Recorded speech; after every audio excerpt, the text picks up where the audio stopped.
Magic Mage from server 243, back with our next video in our learning tutorials regarding skills. So today in our skills tutorials, we are going to be looking at control. It's all about control in this video, and control is a very interesting aspect regarding our skills and the effects that they have on our immortals and on our enemy. So the first thing I want to look at is stun or freeze. So stunned or frozen immortals are when that individual cannot move, use skills, use normal attacks, or recover their energy. So when we're looking at stun can be identified with these 3 stars here or this circular spiral that's purple. So both of those can identify when your troops or an enemy troops has been stunned. Frozen troops really we see happening when they're struck by the dragon. So the dragon is the water dragon, and when you look at the water dragon, you'll notice that the water dragon has a chance of freezing random enemy units, leaving them unable to recover energy and causing them some 3% magical damage if you're looking at Ice Breath. Now, if you don't have that skill unlocked and we go to our regular dragon, that water dragon still has opportunity to freeze. Ice Breath just at that point has a chance of freezing still 3 random enemy unit troops so that they cannot move or recover energy for 8 seconds. Conversely, when we're looking at the immortal Richard I, this immortal has the ability to stun. So when he's attacking enemy units, those enemy units may be stunned using his ultimate skill. So as he's rebuilding his energy, once that energy reaches 100%, he has a chance of stunning those enemy units where they cannot move or recover energy for 4 seconds. However, it is important to note that Richard's energy regain is not a super fast energy regain. He has only an 80% energy gain. So if we apply a skill that helps him regain that energy, that will ensure that he is able to trigger those stuns a little bit more quickly. Additionally, if we go into our Tower of Knowledge and look at the skill Thump, you'll also notice this skill has a chance of causing a stun to one enemy unit for up to 4 seconds. So while we can have stunning in our ultimate skills with our immortals, there are also skills within the Tower of Knowledge that allows us to stun our units. That's important to remember, because if we're looking at our dragon for our lightning immortals, the ability to stun your units is important for this first skill, because if the target is stunned, the damage is doubled. That is not the only place we see stun, however, on our dragons. If we go to our earth dragon, Demeter, and pull up that first skill, you'll notice Demeter also has a chance to stun all enemy troops for 2 seconds every 3 seconds. And it lasts for 12 seconds. And that chance of stunning increases as we develop this skill for our dragon. The next control skill we're going to explore is the control skill Root. So when we go to our skills, Root is when targets cannot use their normal attacks, but they can still move and use their ultimate skills. So that's really important to make note of. If your target is rooted, or if your unit is rooted, you can still use your ultimate skill, which means attacks can still occur. They just cannot perform normal attacks. And why that is important is because, for instance, so if we had the immortal Genghis Khan and we look at his ultimate skill inflicts physical damage to all enemy units and causes wound, and enemies cannot be healed for 10 seconds. So within his ultimate skill, as long as he's not performing a normal attack, if Khan is rooted, he will still be able to use Arrow Storm. But Root is also available in our Tower of Knowledge. So when we enter our Tower of Knowledge, Root can be seen in a couple of different skills. I'm going to highlight just a few for you today in this video. The first one I'm going to start with is Fighting Will. Fighting Will can be located and unlocked at level 37 within the Tower of Knowledge. When you unlock Fighting Will, if your troops, for every 20% drop in number of soldiers, you will deal a physical damage, which is an incremental rate as you develop and learn the skill, to all enemy units and have a chance of rooting them for 6 seconds. One of the nice things about the skill Fighting Will is every 20% drop in the number of soldiers will result in dealing the physical damage at a specific rate to all enemy units with the chance of rooting them. Because it is tied to the drop in your soldiers' numbers, this can potentially occur throughout the duration of a battle. Now, this is a passive skill, and it is triggered by an action of your immortals. In this case, the action that's being triggered is that drop in your number of soldiers. So the action that's occurring is the soldier's number is dropping for your immortal, and because that soldier's number is dropping, this skill is therefore being implemented, and that has to be done every 20%. You have 5 times this skill can potentially be triggered. Well, technically 4, because at 100% the immortal's dead. So it'll be 4 times Fighting Will would potentially be triggered throughout the course of your battle, with that chance of rooting your enemy immortals and causing that increased damage. Another skill where you see root is at the Tower of Knowledge under level 22. In this case, we are looking at a rare skill, and the skill is actually root, where every 6 seconds after the battle starts, you have a 13% chance of causing magical damage to one random enemy unit, and they're rooted for 4 seconds. This is an action skill because it's triggered every 6 seconds following the battle.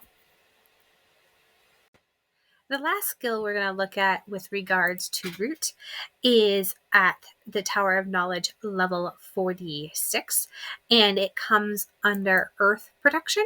Earth Protection allows you to have a chance to remove silence and root effect from yourself, and gives you energy regain. So while this is not applying root, it's removing root, and that is allowing you to remove the control from your immortals to allow them to perform those normal attacks. So to recap, stunning or frozen immortals or targets cannot move, use skills, use normal attacks, or recover energy. But if those individual immortals are rooted, those targets cannot use their normal attacks, but can still move around and use their ultimate skills. The next control we're going to be looking at is silence. So silence is when targets cannot use ultimate skills or recover energy, but they can still move around and use normal attacks. So while root, you can't use normal attacks, but you can use ultimate skills. Silence is the reverse. It allows you to use normal attacks, but not your ultimate skill. And therefore, you can't recover your energy because recovering energy is required to use that ultimate skill.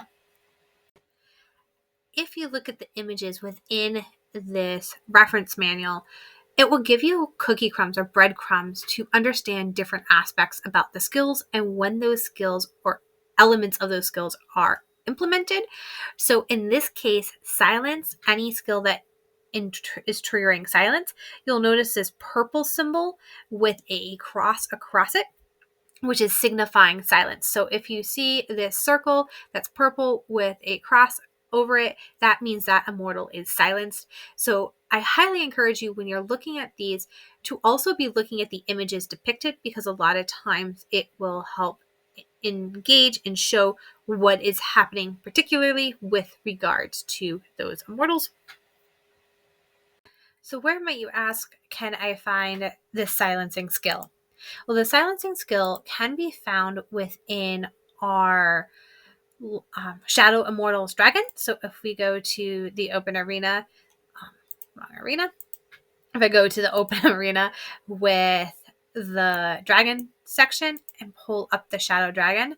The shadow dragon's second skill, Eclipse, is a skill where that dragon is silencing our enemy units.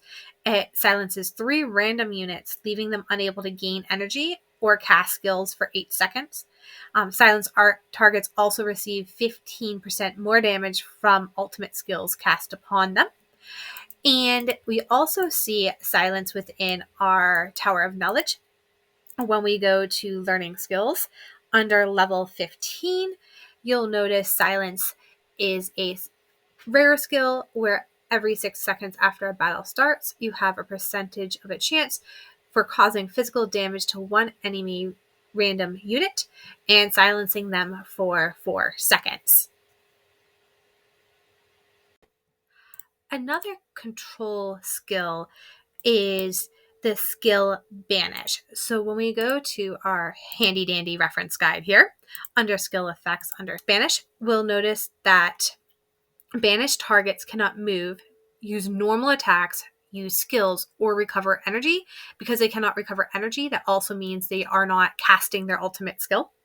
They also cannot be attacked. So when an enemy is banished, not only are they not able to use normal attacks, their skills, recover energy, which means they're not casting their ultimate skills as well, they're not able to be attacked. This is really important because let's say you banish an enemy's main damage dealer early on in the game and they're not being able to be attacked, and your other enemy units are still able to cause a significant amount of damage to your troops. When that main damage dealer is unbanished after whatever amount of allotted time is there, that individual could potentially cause some significant damage, and the chances of them living because of that immortal is stronger than possibly your own troops. So when a target is banished, you really want to make sure that your other immortals, in addition to any immortal that is causing the banishing, is able to cause as much damage as possible to kill as much of the enemy units without you receiving damage. So when that last immortal who has been banished is no longer banished, you'll be able to combat that immortal effectively. Why I bring this up is there's many a times where I've seen Merlin be banished, and then when he is unbanished, he may be able to cast his ultimate damage and skills. Same thing I've seen with Wu and a couple of the other key mortals where once they're unbanished, they can cause some significant damage to your troops. Now, one of the best immortals for an example of banishment is actually Himiko. Himiko is an extremely powerful immortal, and her ultimate skill allows for banishing. And when we look at Himiko's ultimate skill, she inflicts magical damage to all enemy units. If the number of targets is more than 2, the enormous energy will rip open space and pulls a back row unit with the highest troop number into a void. That void essentially is banishing them. While in the void, enemies cannot attack or use spells, nor be targeted by any normal attacks for spells for 6 seconds. So Himiko's ultimate skill banishes our enemies, one enemy in particular, for up to 6 seconds if the target's hit is 2 or more when she's inflicting that magical damage. From here, we're going to look at our next control, Charm.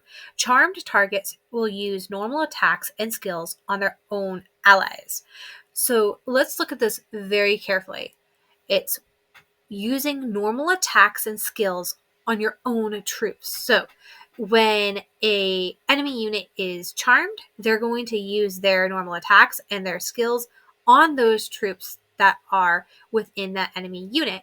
So if there is, let's say, energy suppression, which slows regain speed of all enemy troops by a percentage for the first 12 seconds of battle, if, let's say, that immortal is confused during the first 12 seconds of battle, that means they will apply this skill energy suppression to their own allied troops, which means they're going to be suppressing all of their own troops' energy regain speeds. And why that is important is because we have a couple of immortals that can actually engage charms. One of those immortals is actually a chaos immortal, and that chaos immortal is Loki. So when we look at Loki's ultimate skill, his ultimate skill will cause confuse, and he will cleanse confuse effects from his own teams, and he has a chance to apply confuse attacks to enemy units for 6 seconds. And if that target is suffering from bleed or tear, the chance of being confused will increase for those enemy units. Now, why is confused a charm? It's a charm because what he's doing is he's confusing those enemy units, so they're at that point using their normal attacks and their skills on their own troops. So anytime you see the word confused, that is a charm skill. Another immortal who has the control charm with their ultimate skill is Tumorous. Now, Tumorous will cause confuse to one random enemy unit for 6 seconds. If that enemy unit that is being confused has less than 50% of their troops remaining, she'll increase the damage dealt to the entire enemy team for a percentage up to 4 seconds. That damage percentage increases as you are developing and applying fragments to this Shadow Immortal. So while Loki can cause confuse, so can Tumorous, where if she is striking one of those enemy units with confuse, which is a charm, that immortal will then, any skill applied to it, apply those skills to their own troops. So you're essentially causing damage if that and reducing potential benefits that that enemy is trying to apply to you. If you are confusing this individual and their troops are less than 50%, you're causing added damage. So Tumorous is a really powerful Shadow Immortal, and if you're applying the right skills and your enemy has significant skills, you'll see her damage increase significantly. It will be interesting to see how her skills and her damage will actually affect the enemy units as we're applying some of those Triss skills that not everyone had access to, that's now more free to play friendly with that last upgrade. Now, if you don't have the Shadow Immortal or the Chaos Immortal Loki, which I completely understand, they're very expensive immortals to obtain, especially if you're not in Conquest yet, do not fear. You can actually still apply charm controls by using a skill within the Tower of Knowledge. Now, the skill within the Tower of Knowledge is actually available really early in the game. It's these two angry gladiator-looking like characters that appear to be growling at each other and possibly having a really intense staring contest. And it's Instigation. Instigation will also offer a chance to confuse one random enemy unit for 4 seconds, and that chance can occur up to 25% as you are learning this skill. Now, how do you know when confuse is actually being applied or that charm is being applied when you're watching a battle? Well, luckily, I actually have a battle where you can see this. So this battle here, if we watch the replay, as this battle goes on, you're going to want to watch my Wind Immortal in relation to the attacks created by Tumorous, because Tumorous can cause a charm effect. So let's just continue watching. It will be signified by a purple symbol that looks like there it is, 2 different men. One is bright purple and the other one's kind of shadowed with a ziggly line between the two. And that's your symbol for confuse. So when you see that symbol, here it is, that is when your immortal is being confused and they are applying the skills on them to the own enemy. You'll notice that this immortal here, Hannibal, I believe it is, it was also just confused. So of all the controls, I really want to point out charm, and particularly the charm confuse, when we're looking at the battle reports and the battles, because it is such a unique control.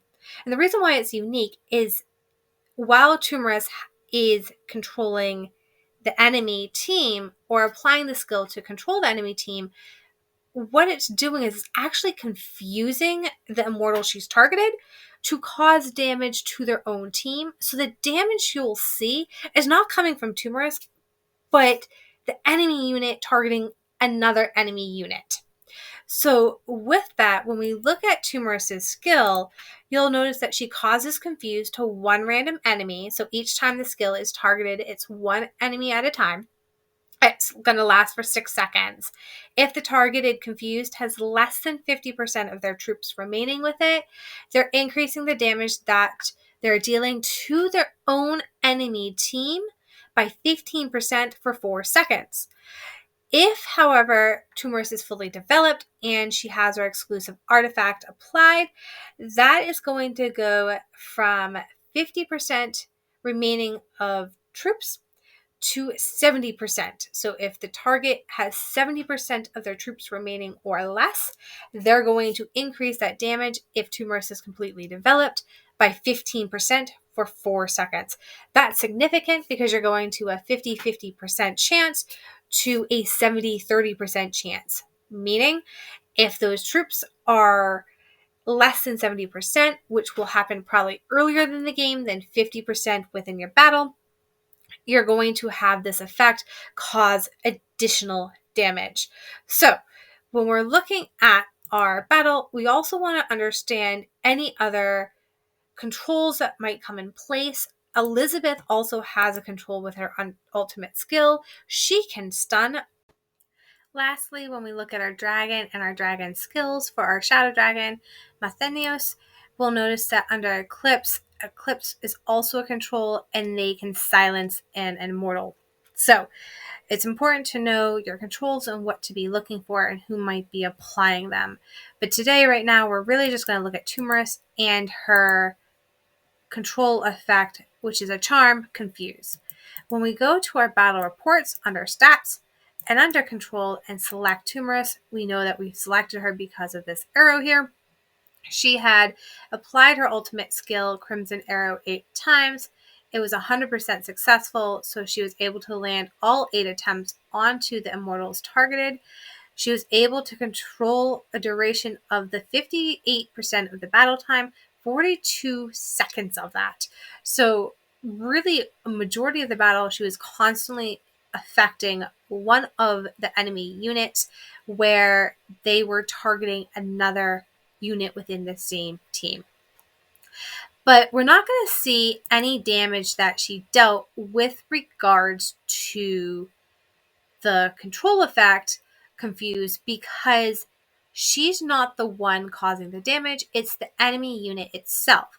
We will see the damage that she incurred from the mind corruption affecting the enemy unit, though, because that damage here is showing that mind corruption. So when I'm showing you that mind corruption within the 58 seconds of this battle, I'm really looking at the skill Dark Breath. Dark Breath will deal 2 million true damage to one random enemy unit, inflict a mental decay, and any unit in the battlefield, both enemy and ally, will, when they receive damage, will then target the individual who received the mental decay and transfer that damage 10% to that individual.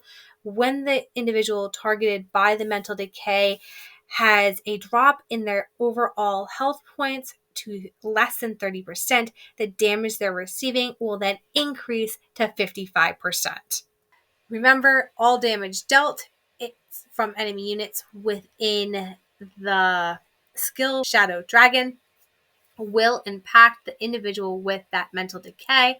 That includes your own team. So you'll notice each one of my team members was able to, each time they receive damage, transfer that damage 10% for the until that immortal's overall damage and health dropped below 30%, and then that damage increased. So while you're going to see mental mind corruption from that mental decay on our enemy units team, we're also going to see it within our team.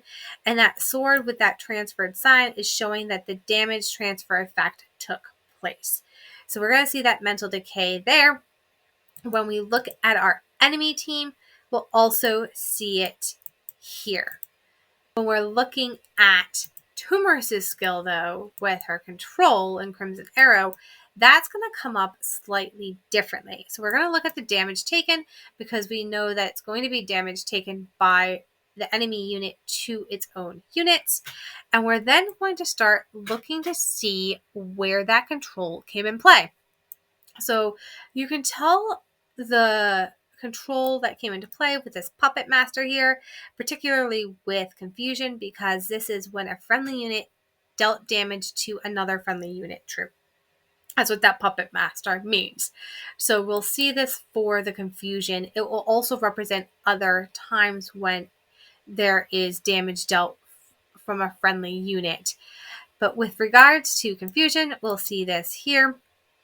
And we'll notice that Gilgamesh onto Joan of Arc applied the capital skill normal attacks, and then burning with regards to his capital ultimate skill. We'll also see that Julius Caesar applied normal attacks and golden rule. Both of those were done through friendly unit attacks. Now when we go to Julius Caesar, we'll look at Gilgamesh. Gilgamesh was also able to perform golden capital, burning, and desire of life while under control to the friendly unit Julius Caesar. And then Gilgamesh received the control from Julius Caesar and Joan of Arc, normal attacks from Joan of Arc, and golden rule from Julius Caesar. When we go to Theodora, we'll notice that she was only friendly unit damage dealt from friendly troops, with the special effect that we're seeing is the Dark Mind Corruption. So we know that all the damage that was received under that skill, Dragon's Breath Mind Corruption, was being applied to Theodora in this case. She also received damage from Gilgamesh from the Dark Mind Corruption, Julius Caesar, and Joan of Arc. So Theodora was the one who was applied by that Dark Mind Corruption when we look at the skills that she receives with regards to these troops. Because of how that works. Now, if I hit Tumorous, we'll also see Dark Mind Corruption. Same thing with Bojan. We'll see it with the Dark Breath skill that was attempted and successful. So you'll see that skill that Mathonios had applied. Siegfried will also notice that the corruption is there, as is Elizabeth. So Theodora was targeted with that damage transfer through the dragon. All of the skills from Tumorous in relation to the charm Confuse was applied by Gilgamesh, Julius Caesar, Gilgamesh and Joan of Arc, and Julius Caesar and Joan of Arc. So these three immortals had been controlled with confusion. Theodora was had damage transfer occurred through the dragon, and we can see that 8 attempts of control occurred with the Crimson Arrow. We also see that no control occurred with Elizabeth. So when we go to our replay battle, we can then watch for the man with the squiggly line between the dark and light colored purple symbol. It will also say control when they're affected. So we know we're looking for Joan of Arc, Julius Caesar, and Gilgamesh for the controls. There's 8 of them total. Let's see if we can count all 8 of these. Okay, that's the first one. Confused there. 1. Now she was silenced with that confusion, which actually is almost detrimental for us. 2 for Gilgamesh.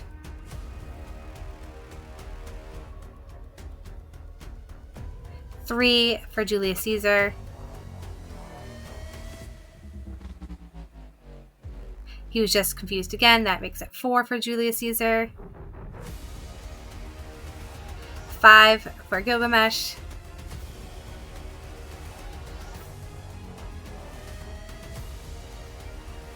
6 for Joan of Arc. 7 for Gilgamesh.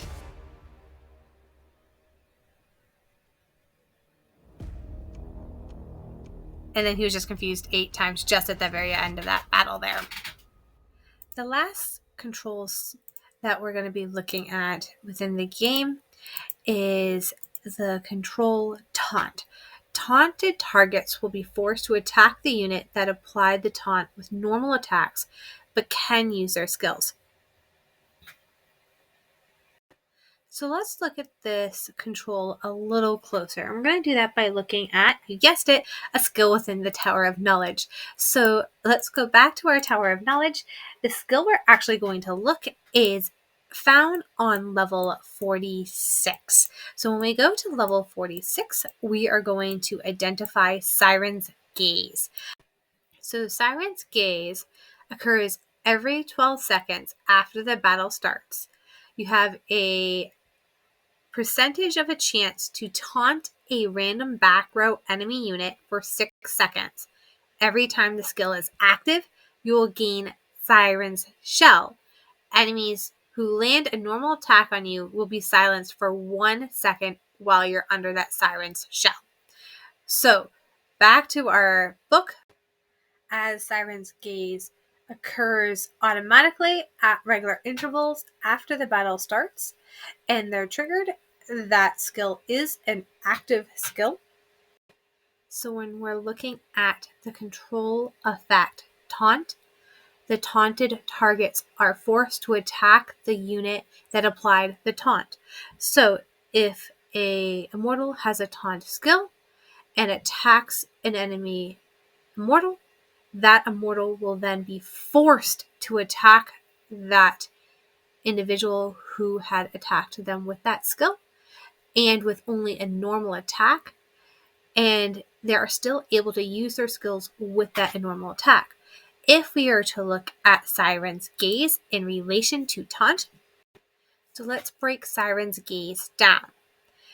This active skill is triggered every 12 seconds after the battle starts, and there is a chance to taunt a random back row enemy unit. So one of the 2 back row units will have a chance to be taunted by your immortal. That rate is dependent upon how much you've developed the skill you've learned, between 22.5% and 75%. So let's say the skill is completely developed up to 75%, and we're taunting that back row unit, and one of those 2 units are taunted. They're taunted for a total of 6 seconds. Now, when an enemy unit is taunted, per the control, that unit must attack the back or front row immortal who applied the taunt. And when they attack them, they're only allowed to attack them using normal attacks, but they can use the skills applied to their own immortal. So if a back row immortal has skills applied to them, those skills will be and can be used when they are attacking your unit who taunted that individual.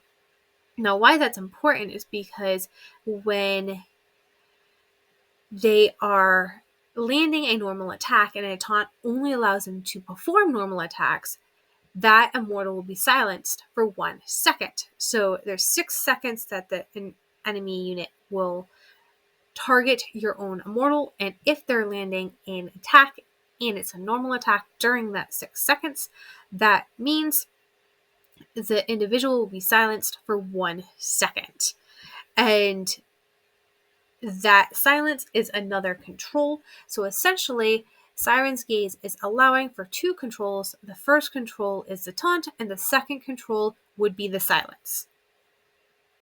I hope this video helped you understand a little bit more about the control effect of our skills, how you can identify when a control effect is in force, watching a battle replay and looking at some of those symbols, reading some of those reports, and where you can identify the control that has been enforced on either yourself or enemy units, how you can identify what individual skills, whether it be a dragon skill, an immortal ultimate skill, or one of our selected skills from the Tower of Knowledge, that is enforcing a control and what that control actually does for our overall units. If you liked this content, please remember to like, subscribe, and share this information with your friends so everyone can learn and grow and develop together. Until next time, I hope you have a wonderful day, and remember to tune in for our next video. If you did miss the first video regarding the skill types, I highly encourage you to go back and revisit the skill types in relation to development and mortal skills and effective details. Thank you and have a great day.